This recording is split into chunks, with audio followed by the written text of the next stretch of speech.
Osez l'avenir, le magazine de l'innovation avec BNCI, groupe BNP Paribas, la banque d'un monde qui change.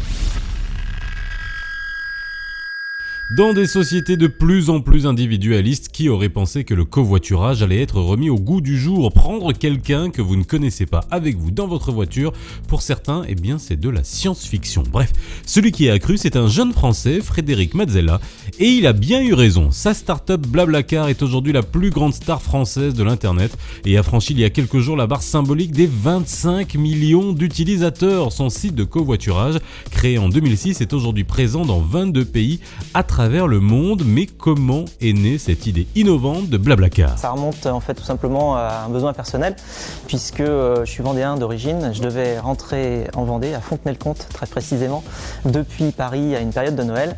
Et je m'y suis pris un peu au dernier moment, il faut le reconnaître, et tous les trains étaient pleins. Et donc au final j'ai fini par descendre en voiture avec ma petite sœur, et je me suis alors rendu compte que toutes les voitures étaient vides sur les routes, ou quasiment. Et donc en constatant que tous les trains étaient pleins, que toutes les voitures étaient vides et qu'il y avait beaucoup de passagers qui, comme moi, potentiellement n'avaient pas pu trouver de train, je me suis dit qu'il y avait une grande opportunité, avec tous ces millions de voitures vides, de faire en sorte que les conducteurs qui ont des places libres puissent les proposer à des passagers qui partagent les frais.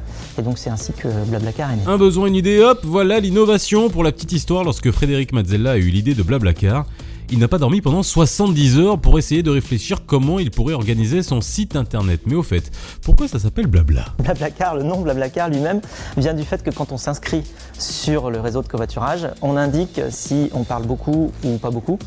Et donc ça se dit en choisissant si on est plutôt blabla ou plutôt blablabla.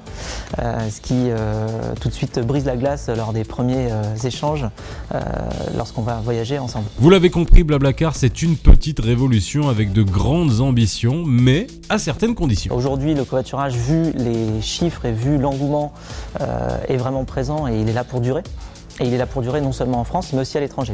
Aujourd'hui, le grand challenge, c'est de faire en sorte que cette innovation française, en fait, covoiturage tel qu'on l'a développé, puisse s'étendre à l'étranger, puisque dans la plupart des pays dans lesquels on s'installe, le concept même de covoiturage n'existe pas. Donc on a tout à faire, on a tout à construire, on a toute une éducation à faire, on a un service à déployer, et puis ensuite il faut faire en sorte qu'il y ait suffisamment de monde qui utilise le service, puisque en fait tout est basé sur la taille de la communauté, ou plutôt la liquidité de marché, qui fait que quand vous allez chercher un Lyon-Strasbourg demain à 18h30, eh bien vous trouverez quelqu'un qui vous proposera ce trajet-là. Et donc cette possibilité-là n'est atteinte que lorsque véritablement beaucoup de gens utilisent le système. Oui, mais pas pour tous les pays, hein, car au Maroc, un jeune entrepreneur essaye de surfer sur la vague, mais blablabla, on en parlera très vite. C'était Osez l'avenir, le magazine de l'innovation Avec BNCI, groupe BNP Paribas, la banque d'un monde qui change.